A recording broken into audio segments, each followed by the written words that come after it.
Hallo und herzlich willkommen zu einer neuen Folge von Sherlock Holmes, The Devil's Doctor. Ich sag dem einfach mal so. Episode 3, glaube ich, oder Einsatz 3 oder Aufgabe 3. Eigentlich ist es ja schon Aufgabe 4. Ne, Kapitel 3. Und wir haben das letzte Mal gesagt, wir gehen in Lambert Street, um diesen Hasen aufzunehmen. Das habe ich ja schon gemacht, genau.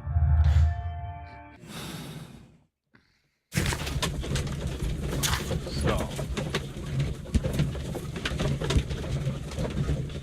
Ich würde ja gern dieses Foto nochmal genauer anschauen.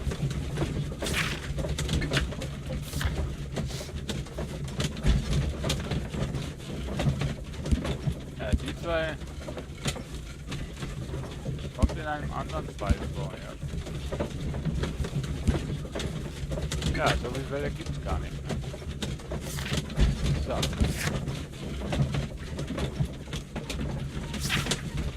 Aber ich würde gerne dieses Foto nochmal genauer anschauen.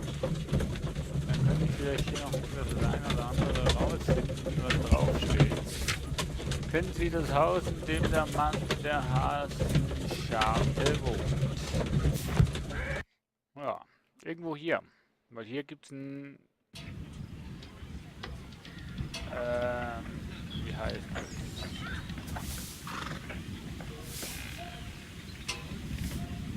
So, also hier gibt es einen Butlers. Ach Mann. Ah, mit Space kann ich das Schild Unser anschauen. Verdächtiger mit seiner Familie vor ihrem Wohnhaus. Okay.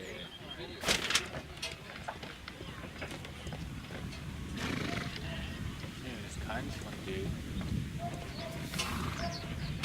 Balken hat er es auch nicht. Nee. Aber es kann die sein.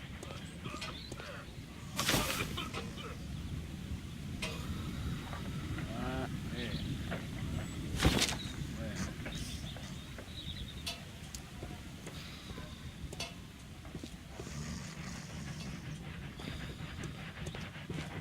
Also es hat zumindest beim Eingang.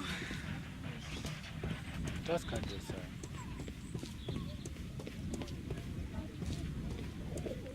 Ja, das könnte es sein.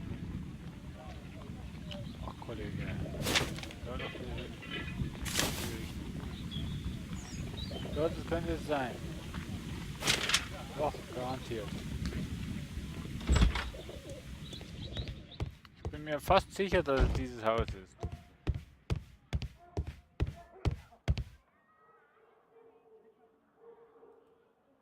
Ich bin mir sicher.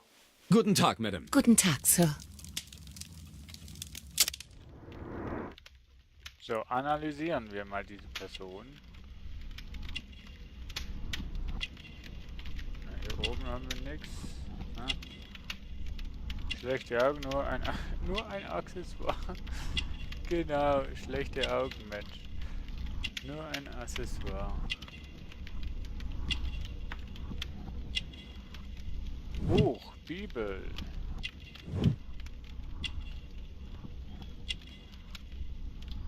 Schafhirte. Religiöses Bild. Das ist Jesus. Und Protestantin. Okay.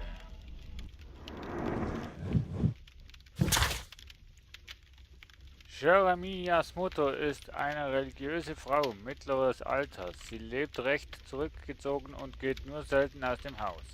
In ihrer Wohnung befinden sich religiöse Bilder und Symbole. Sie ist kurzsichtig und trägt eine Brille mit starken Gläsern.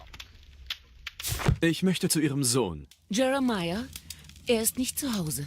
Kann ich Ihnen einige Fragen über ihn stellen? Vielleicht gehen wir besser rein. Ich weiß nicht, wer Sie sind, Sir, aber ich muss Sie bitten, jetzt zu gehen. Mit Fremden will sie nicht reden. Mit Fremden will sie nicht. Für Wiggins. Wiggins kann Ihnen dabei helfen, den Exorzismus durchzuführen. Er treibt sich immer in der Baker Street in der Nähe Ihrer Wohnung herum. Okay. Verkleiden Sie sich, um das Vertrauen von Jeremias Mutter zu gewinnen und betreten Sie die Wohnung. Ach, ja, ich weiß schon, wie wir uns begleiten müssen.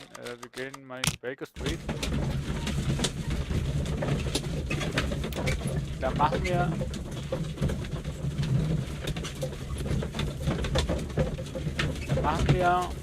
Ne, mit den Informationen, die wir haben, vergleichen wir uns jetzt.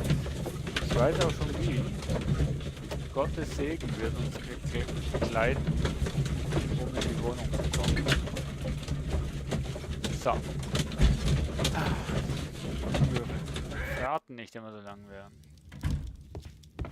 Wer ist in meinem Wer ist jetzt in mein Zimmer rein? Hallo?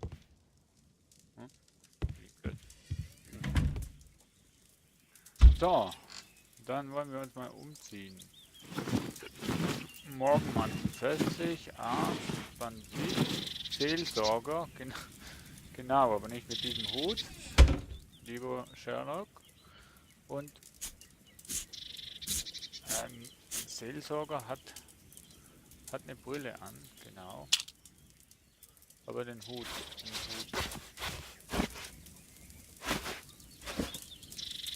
In nomine Patri et Filii et Spiritus Sancti getarnt.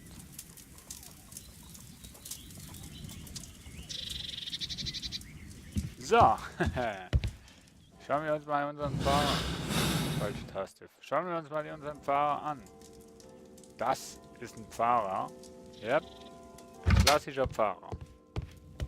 Ich bin Sherlock Holmes. Es ist mein Beruf, zu wissen, was andere nicht wissen. Bleiben Sie hier. Nicht bewegen. Genau. Eine Karte von London und Umgebung. Kann manchmal nützlich sein. So, dann suchen wir noch Vikings. Wiggins, Exorzismus. Protokoll 2.5, Lambeth Street. Klar, verlassen Sie sich auf uns. Exorzismus.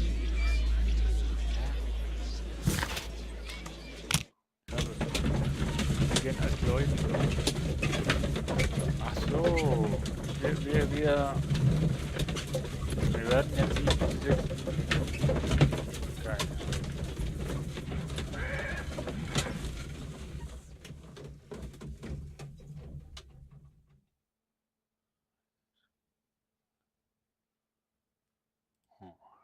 Wir sind bereit. Wir? Wir sind bereit. Ja, dann los. Jetzt stehe ich komplett falsch. Was mache ich jetzt?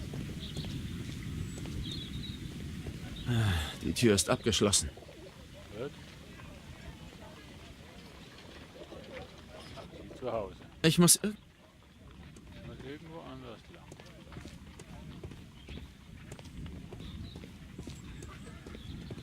Wir sind bereit. Ja, ich nicht. Was haben wir denn hier? Hä? Bist du jetzt...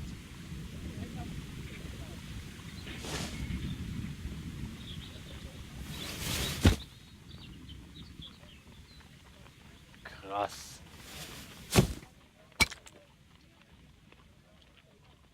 Kleiner Bengel! Steh ab vom Zorn und lass den Grimm. Zürne nicht, dass du nicht auch übel tust. Vielen Dank, Vater. Sie sind so nett. Diese Bengel machen immer Ärger. Aber wo bleiben nur meine Manieren? Kann ich Ihnen zum Dank eine Tasse Tee anbieten? Ich weiß nicht. Gott segne Sie, Schwester. Ich heiße Margaret Thorne. Es ist eine Ehre, dass Gott Sie geschickt hat. Sie wirken traurig, Schwester. Etwa wegen diesen Kindern da? Oh nein, wegen meinem Sohn, Jeremiah. Ich fürchte, er macht schlimme Dinge. Wie schlimm? Ich weiß nicht. Er ist so nervös geworden und wütend und grob. Dabei war er früher so ein lieber Junge. Mittlerweile verbringt er gar keine Zeit mehr mit uns. Nicht mal mit Janet, seiner jüngeren Schwester. Er verkriecht sich immer in seinem Zimmer, schließt die Tür ab und öffnet sie für niemanden. Jeremiahs Arbeit. Und wo ist Ihr Sohn? Ich weiß nicht. Er ist gestern Nacht nicht heimgekommen. Ich mache mir solche Sorgen. Vielleicht ist er ja wegen seiner Arbeit weggeblieben. Wo arbeitet er? Ich weiß nicht, ob er überhaupt arbeitet, Vater. Wenn ich ihn danach frage, wird er wütend und sagt nichts. Verständlich. Vielleicht haben seine Freunde einen schlechten Einfluss auf ihn. Keine Ahnung. Er redet nie von seinen Freunden. Ich fürchte, mein Junge könnte vom Leibhaftigen besessen sein. Der Junge hat sich so sehr verändert. Er erzählt mir nichts mehr, regt sich immerzu auf und schreit mich an. Ich bin einfach ratlos. Den Dämonen sucht. Grämen Sie sich nicht, Schwester. Sie haben gut daran getan zu beichten. Ich kann das Böse in diesem Haus wahrlich spüren. Oh Gott! Gestatten Sie mir, hier nach dem Dämon zu suchen. Gott segne Sie, Vater. Ja.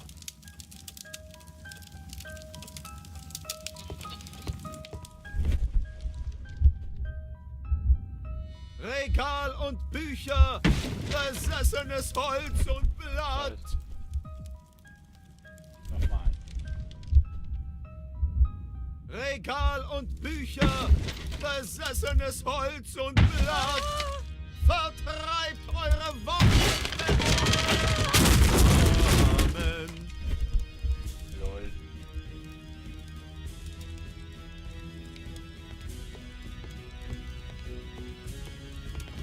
Da bin ich ja mal gespannt.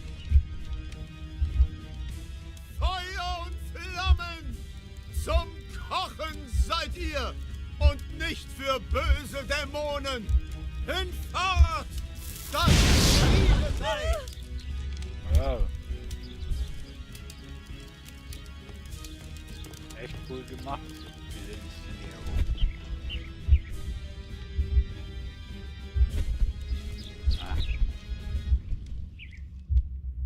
Heiliger Geist, schützt die Töpfe vor Dämonen.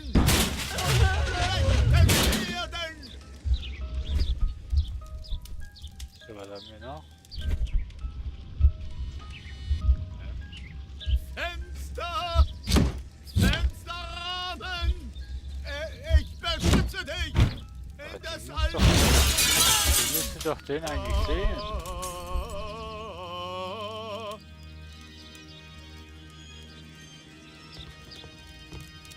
Ich schaue noch ein bisschen, bevor ich sehe.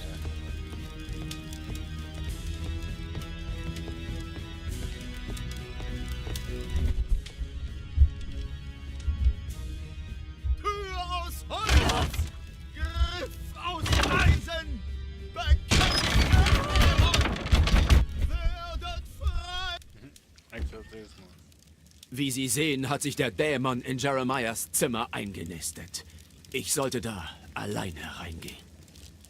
Gott helfe uns. Schwester, warten Sie draußen. Das wird ein harter Kampf werden.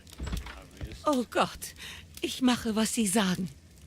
Was machst du jetzt? Aus der Wohnung gehen oder was? Überzeugen Sie Jeremiahs Mutter davon, dass ein Dämon in seine Unwesen in ihrer Wohnung treibt, so dass sie die Wohnung verlässt und sie sich in Ruhe alleine umsehen können. Jetzt hat sie die Wohnung verlassen. Das war aber eine coole Inszenierung, muss ich sagen. Muss ich echt sagen, wie sieht es gut für den Tag vor? Das Wasser kocht noch.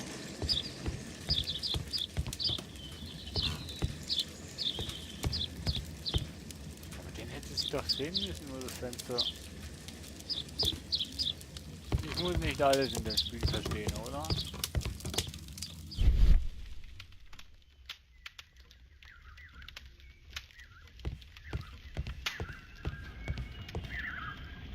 Ich muss echt nicht alles in dem Spiel verstehen. So, okay, suchen wir mal dieses Zimmer ab. Ah, sieht aber schön aus. Hat er vor, aus London zu fliehen? Was hat denn das immer mit dem Hund zu tun? Diese Hundebilder.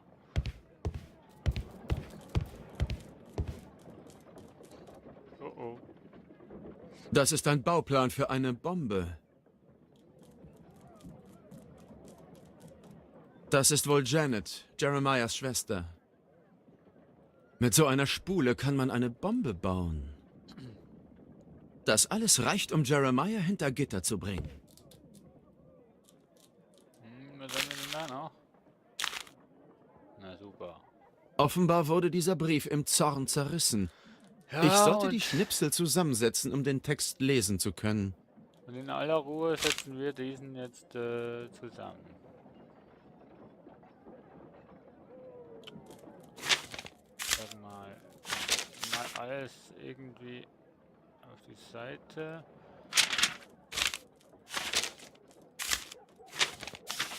So, come on. Wie fangen wir beim Puzzle an? Genau, wir nehmen die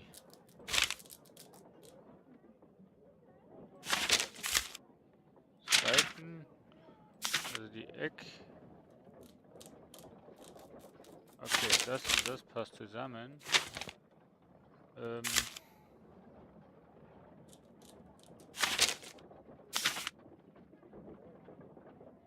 Das und das passt nicht zusammen.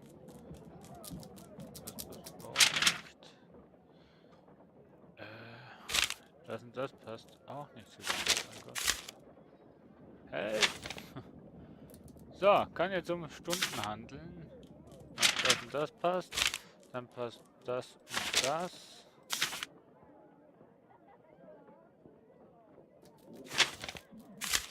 Das und das nicht, aber das und das.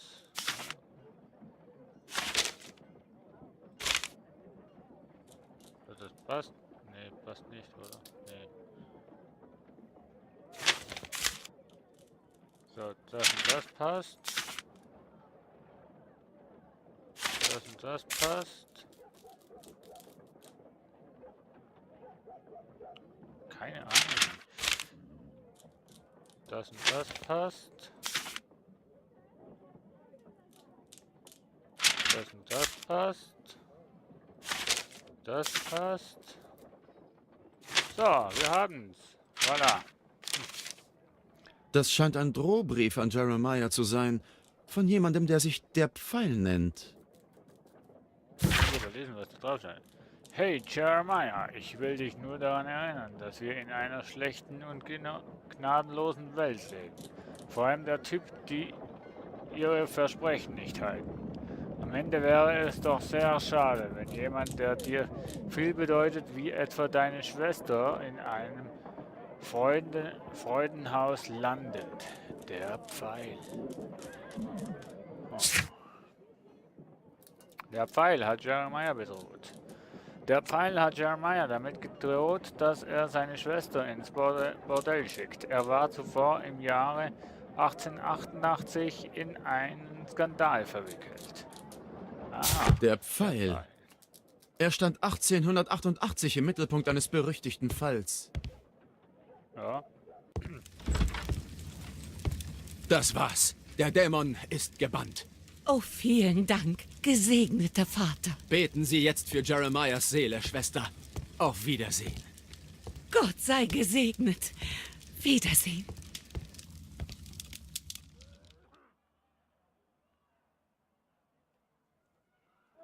So, dann wollen wir mal. Selbstgebaute Bombe mit Bauteilen. Bombenbau. Die Bombe, die in ihrer Wohnung geworfen wurde, wurde von Jeremiah gebaut. Das ist leider Tatsache.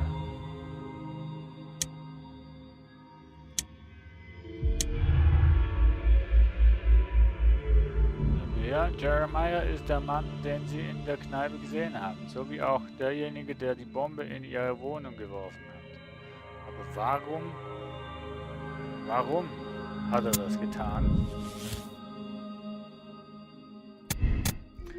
Weitere Planung. Jeremiah hat Jack the Hammer Cole besucht, um den Bombenanschlag auf sie und den nächsten Schritt des Plans zu besprechen.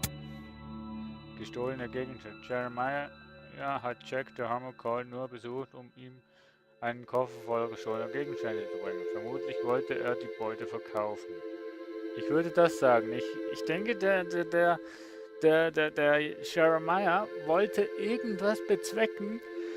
Irgendwie wollte er indirekt Hilfe haben für das Problem von seiner Schwester. Ich denke, da wird es rauskommen.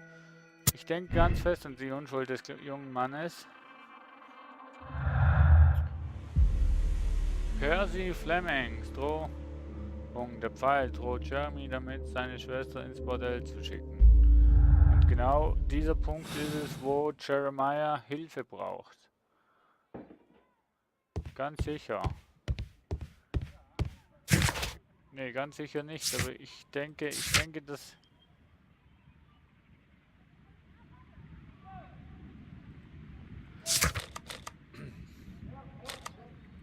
Ich denke, das wird schon so sein.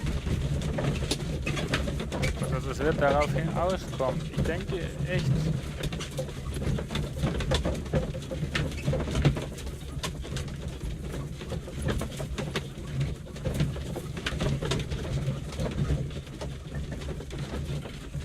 Ich denke wirklich an die Unschuld des Jungen. Er hat nicht böswillig gemeint. Aber es war natürlich schon eine gefährliche Aktion von ihm, aber er wusste sicher, Sherlock Holmes ist so geripst, dass er diese Bombe ohne weiteres lösen kann. Denke ich mal, dass er das wusste. So, der Pfeil, Zeitungsartikel 1888. Der Pfeil geht ins Gefängnis. Sensation! Sherlock Holmes und Scotland Yard ist es gelungen, den berüchtigten Anführer der Wildward-Bande Percy der Pfeil Fleming dingfest zu machen. Die Wildward-Bande war in zahlreichen kriminellen Aktivitäten verwickelt, darunter Erpressung und das Betreiben mehrerer Bordelle. Von denen das berühmteste wohl der Weiße Schwan in London ist. Der Polizeieinsatz hatte ernsthafte finanzielle Konsequenzen für die Bande. Der Pfeil wurde vor Gericht für schuldig befunden und zu 7 Jahren Haft verurteilt. Ich habe keine Ahnung, was für ein Jahr das wir jetzt haben, aber es könnten die 7 Jahre schon längst gefunden. Sein. Wir haben es ja schon gelesen. Nichts ist trüg.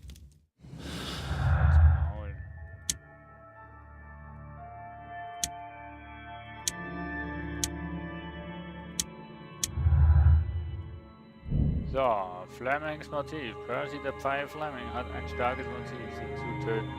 Er will sich für die lange Gefängnisstrafe und die daraus resultierenden finanzielle Probleme an ihn richten.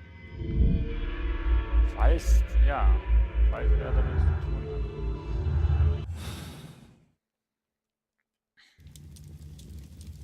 Und jetzt? Ah.